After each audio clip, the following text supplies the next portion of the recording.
നമസ്കാരം. വീണ്ടും ഒരു ലോകമഹായുദ്ധം ഉണ്ടാകുമോ എന്ന് സംശയിക്കത്തക്ക തരത്തിലാണ് ഇപ്പോൾ റഷ്യയും യുക്രൈനും തമ്മിലുള്ള ആ ബന്ധം വഷളായിരിക്കുന്നത്. അവർ തമ്മിലുള്ള പോരാട്ടം നാൾക്ക് നാൾ കനക്കുന്നു എന്ന് തന്നെ പറയേണ്ടി വരും. കഴിഞ്ഞ ദിവസം യുക്രൈൻ അവകാശപ്പെട്ടത് ഏകദേശം 40 റഷ്യൻ ബോംബർ വിമാനങ്ങൾ അവർ തകർത്തു എന്നാണ്. എന്നാൽ ഇതിനെതിരെ ശക്തമായി പ്രതികരിച്ചുകൊണ്ട് റഷ്യ രംഗത്ത് വന്നു. അത് വെറുതെ ആണ്, അത്തരത്തിലുള്ള സംഭവം പോലും നടന്നിട്ടില്ല എന്നുള്ള രീതിയിലാണ് ഇപ്പോൾ റഷ്യ പ്രതികരിച്ചിരിക്കുന്നത്. 40 റഷ്യൻ ബോംബർ വിമാനങ്ങൾ തകർത്തു എന്ന് യുക്രൈൻ അവകാശപ്പെടുമ്പോൾ റഷ്യ ആക്രമണ ശ്രമം ചെറുത്തു എന്ന് പറയുകയും ചെയ്യുന്നു. ഇത് എന്താണ് യഥാർത്ഥ വസ്തുത എന്നുള്ളത് ഇപ്പോഴും പുറം ലോകത്തിന് മനസ്സിലായിട്ടില്ല എന്നുള്ളതാണ് ഒരു യാഥാർത്ഥ്യം. ഈ സംഭവ വികാസങ്ങൾ യുദ്ധ സാഹചര്യം വീണ്ടും വഷളാക്കും എന്നുള്ള ആശങ്ക പരക്കെ നിലനിൽക്കുന്നുണ്ട് എന്നുള്ളതാണ് ഒരു യാഥാർത്ഥ്യം എന്ന് പറയാം. അത്തരത്തിലേക്കാണ് ഇപ്പോൾ കാര്യങ്ങൾ നീങ്ങുന്നത് എന്നാണ് സംശയിക്കേണ്ടിയിരിക്കുന്നത്. റഷ്യ യുക്രൈൻ യുദ്ധ ആശങ്ക വീണ്ടും ലോകത്ത് സജീവമാകുന്നു എന്നതിനുള്ള തെളിവാണ്, അല്ലെങ്കിൽ ഇത്തരത്തിലുള്ള ഒരു ആശങ്ക പടർത്തുന്നതാണ് ഈ സംഭവം എന്നാണ് ലോക നേതാക്കൾ തന്നെ വിലയിരുത്തുന്നത്. വെടിനിർത്തൽ സാധ്യതകളിൽ നിന്നാണ് റഷ്യ യുക്രൈൻ യുദ്ധ സാഹചര്യം വീണ്ടും സജീവമാകുന്നത് എന്ന പ്രത്യേകത കൂടിയുണ്ട്.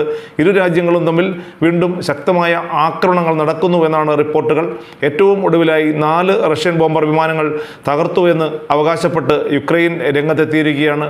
ഡ്രോൺ ആക്രമണത്തിലൂടെ 40 റഷ്യൻ പോർ വിമാനങ്ങൾ തകർത്തു എന്നാണ് യുക്രൈൻ അവകാശപ്പെടുന്നത്.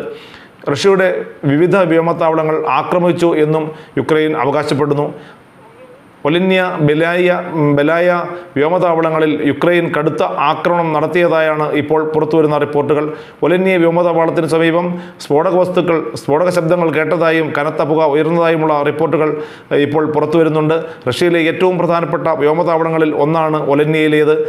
ആക്രമണത്തിനായി ഏതുതരം ഡ്രോണുകളാണ് ഉപയോഗിച്ചത് എന്നുള്ളതിനെക്കുറിച്ച് എന്നാൽ യുക്രൈൻ കൃത്യമായ വിവരം പുറത്തുവിട്ടിട്ടില്ല എന്നുള്ളതും ആശങ്ക ഉയർത്തുന്ന കാര്യമാണ്. ഇതിനു മുൻപ് തന്നെ ട്രംപ് ഈ റഷ്യൻ യുക്രൈൻ യുദ്ധത്തിന് ഒരു സമാധാന കരാറുമായി, അല്ലെങ്കിൽ സമാധാനം പുനഃസ്ഥാപിക്കണം, താൻ അധികാരത്തിൽ വന്നാൽ ഈ രാജ്യങ്ങൾ തമ്മിലുള്ള സമാധാനം പുനഃസ്ഥാപിക്കും എന്ന് നേരത്തെ പറഞ്ഞിരുന്നു. എങ്കിലും ഇപ്പോൾ അത്തരത്തിലുള്ള ഒരു നീക്കവും നടത്തിയിട്ടില്ല എന്നത് മാത്രമല്ല, ട്രംപിൻ്റെ വാക്കുകൾ വെറും വീരവാദമായി നിലനിൽക്കുകയും ചെയ്യുകയാണ്. കാരണം ട്രംപ് പറഞ്ഞിട്ട് ഏകദേശം ഇപ്പോൾ 6 മാസം കഴിയുകയാണ്. പിന്നീടും യുദ്ധസമാനമായ രീതിയിലേക്ക് 2 രാജ്യങ്ങളും നീങ്ങുന്നു എന്നുള്ള ഏറ്റവും വലിയ പ്രത്യേകതയായിട്ട് വേണം ഇതിനെ കണക്കാക്കാൻ. കാരണം യുക്രൈൻ ഇപ്പോൾ തകർത്തിരിക്കുന്നത് റഷ്യയുടെ ആത്മാവിനെ തന്നെ മുറിവേൽപ്പിക്കുന്ന തരത്തിലുള്ള ഒരു സംഭവമാണ് എന്നതുകൊണ്ട് തന്നെ റഷ്യ ഇനി ശക്തമായി യുക്രൈന് നേരെ പോരാട്ടത്തിന് ഇറങ്ങും എന്നതിൽ യാതൊരു സംശയവുമില്ല.